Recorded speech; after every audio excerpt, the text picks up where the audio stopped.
you guys, it's us again, and we're coming at you just to share and include you on our second year wedding anniversary. And many of you know how special our story is. Many of you have followed me for so long that you know the ups and the downs, the times that, I was venting, and the times that Chuck was doing wrong, and the times that I was mad, and all those times. So many of you have basically been a large part of my life, and in turn, you've been a large part of my entire family because you are my extended family. And with that being said, it's only right and only proper to include you on our second wedding anniversary. So, I wanted to first start off with basically telling you guys how we met, and then I'm also going to show you some pictures of our wedding and also some pictures of our wedding reception, um, and just some great memories. It's a great story, you guys. Um, we met actually, many of you who don't know and that are new, we met actually in a homeless shelter. I was in a homeless shelter, and Chuck actually stayed upstairs with the men in the homeless shelter. And we are not ashamed to say these things because it can happen. And the fact that certain things happened in our life that actually wanted us up there. And the reason why we're open with this is because we do want people to see that, change can come and that you can make it and that you can supersede all that you ever thought about being or thought or dreamed about being. Um, Now, 2 years later, we own our own transportation company.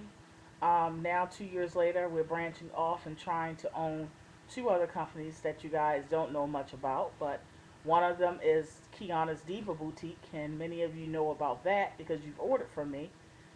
And also another company that Daddy is about to embark on that I haven't talked to you guys about because that's his thing.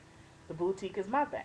So, um, God is good, and we are prime examples of that. And although we're not perfect, and our relationship is not perfect, our marriage is not perfect, our family is not perfect, our home is not perfect, our love is perfect. And the love that we have for Him and for each other is. So, we met in the homeless shelter. Actually, we were in, um, I met Daddy in Bible study. And my roommate, the person that I shared a room with, because when we say we was in a homeless shelter, you guys, we was not in the homeless shelters like you guys think. This homeless shelter is like, would you like the Marriott? It was in the actual, the second richest county in the U.S.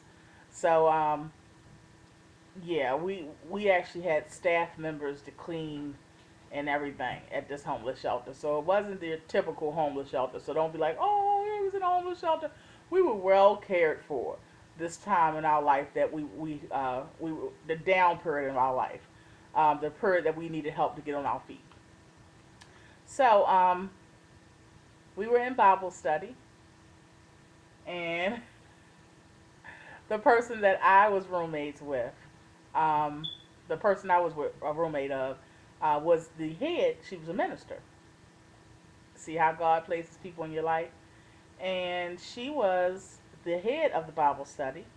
And Chuck, believe it or not, Chuck was the understudy of the head of the Bible study. So they actually developed that Bible study together.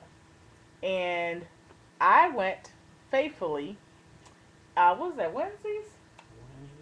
Wednesday night, 7 o'clock, upstairs in one of the conference rooms. So we had conference rooms and everything in the shelter, you guys. So I went every week, and come to find out, we later find out we both was praying for the same thing, and that was to find somebody that God would send and that God would choose for us as a mate and a helpmate. And we didn't find this out till later on that we both was praying for the same thing because we silently prayed for this. And we didn't go in there looking for a husband or wife because Chuck was my friend. And that's the honest God truth. I didn't even see Chuck as a mate until the day that he asked me out, which was the baby was Pootie was what, 3 weeks old, about 3 weeks old. Like 2 or 3 weeks. Yeah, about 2.5, 3 weeks old. Um, so he was the DVD guy, I called him, because Chuck sold DVDs, and that was his hustle in there, and on the streets. That was his legal hustle from years ago doing illegal hustles. But yeah, so we were friends, and although it was other men and women in there, um, God found it fit that we be together. Um, so uh, to speed things up, we continued to be friends. And one day I was in the cafeteria, and Chuck had pulled up with his sister in the car. So he came in trying to give me the DVDs I had ordered that I wanted him to get for me. So I goes ahead and get my little DVDs, and I'll let Chuck start right there. We at the part where I got my DVDs from you, and I was getting the iced tea at the counter. You remember that? Oh yeah. This is probably 3 days after I got a job at the cab company. A legal job, yeah. Yeah. But you still doing your hustle. Oh yeah. I always got hustle. But I asked her that if I could take her out. Took her out on my first paycheck, and it was kind of messed up because we had to do some other things before we could actually go out on our date. And then when we were on our date, we only could stay for a little while. Mm-hmm. But that night, I knew I loved her, and she's been nagging me ever since. Well, I can tell you this. He was afraid. He held my hand the whole time he drove, okay? And I just thought that was the sweetest thing. He came um, and pulled up, and I was dressed and ready and was scared to leave Pootie, but I left him with some other people that was like the aunts of the shelter. And they all knew Chuck.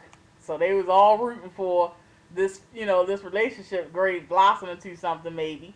So I went in the car, and he presented me with candy and a card.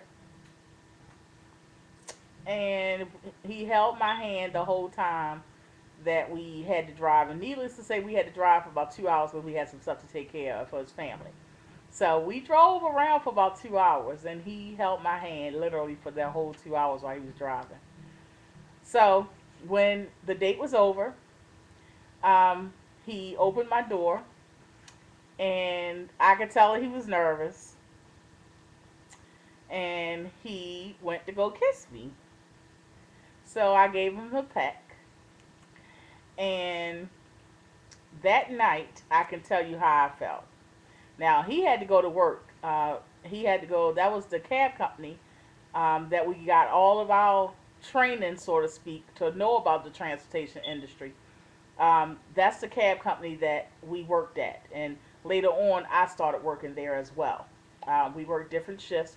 We ran the office by ourselves, and that's how we learned to run the company on our own, run our own transportation company. So I could tell you how I felt when the date ended, and he'll tell you how he thought. I went into my room, smiling from ear to ear. Everybody was asking me on the way to the room, "How was the date?" I was like, "It was good," and I was smiling just like that. I still can remember all this vividly, you guys. Um, so I was smiling and saying it was good, and I remember laying down after Pootie went to sleep. And then they was at my mom's. So I remember laying down at the Pootie went to sleep and saying, "I think I'm gonna fall for this guy. I think I'm gonna fall for the DVD man." And to actually put it further than that, I said, I think I'm gonna love him. Well, I think I love him. So what did you think? Mm. And first of all, I was kind of upset because I paid all that money and I didn't get That is anywhere. terrible. So He means that, y'all. Know that. No, I was happy. I went to work. That's when she started texting me early in the morning, and yeah, I was happy. I fell in love with her that night. She's lucky. I let her pick the restaurant. Glad I took her to McDonald's. But I told her that. He was very, very cheap, you guys, in the beginning. Yes, he was. But he always said he didn't know how to treat a. What was your old saying? A woman. I know how to treat a. Go ahead. You said. Bitch. But I don't know how to treat a woman. So he learned that through me. And I think that that's such a beautiful thing for him to say. The other thing is that needs to be stressed is that Chuck, um, despite his faults, was a very honorable guy. Chuck understood my walk and my spiritual walk, and he actually he actually brought up the fact that he was not to touch me until we married, and he actually held to that promise to God and to me, and he actually did his best at that. And although I already knew what I was going to not do, it was the fact that it came from him before it even was able to form the words out of my mouth that was so special to me. And we actually that night talked on the phone, and that next day That's when all the texts started. we started texting because I was shy. Even though he was my friend, you guys, I saw him differently, so I became shy. Now, mind you, for like how many months? About 3 months, about three months, right? For 3 months, we was friends, and I didn't ate in front of him, then wobbled pregnant all in front of him, and they came. Well, I always came fly. Well, I was always fly. She knew I was gonna be there. So I just, I don't know why I just became shy all of a sudden. So I would text him all the time instead of like leave us. I felt shy, too shy to say certain things, so I would text it. If it was something like, "Do you plan on getting married?" or something, I would text it because I was too shy to ask him. So it was weird how it changed from, being open with a friend and then seeing him as, boyfriend or husband material, and then all of a sudden clamming up and getting shy. It was so funny, so funny.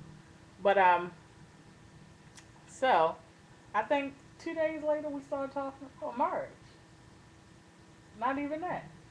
Yeah, it was like 2 days. You started talking about marriage. And then what happened? I got scared. She had me really sit down and evaluate the situation. So Let's just say we married. yeah, but how? I mean, was you? I mean, what was going through your mind? I don't know. It scared me at first.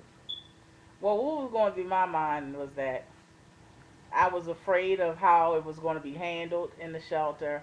I was afraid of the judgment that would be passed as far as to say you get married in a shelter and all that kind of stuff. Well, you get married to a shelter man and all these kind of things. It was a lot of emotions and a lot of things running through my head. Also, the issue of Pootie was only less than 30 days at that point, and although I was not no longer with the father because he had a newly found drug addiction that I didn't know about, and that's why I was actually made homeless because he stole the rent money. But I wasn't with him any longer, and Chuck actually met the guy because he would come up there and visit me, and we're gonna talk about that as well because it's gonna be quite funny.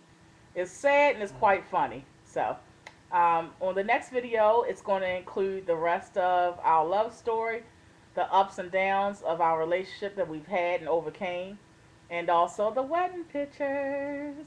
So I thank you all for viewing. Just wanted to share a part of our life with you guys and a part of our happiness, our struggle, our joy, and our pain. Love you so much. Be blessed.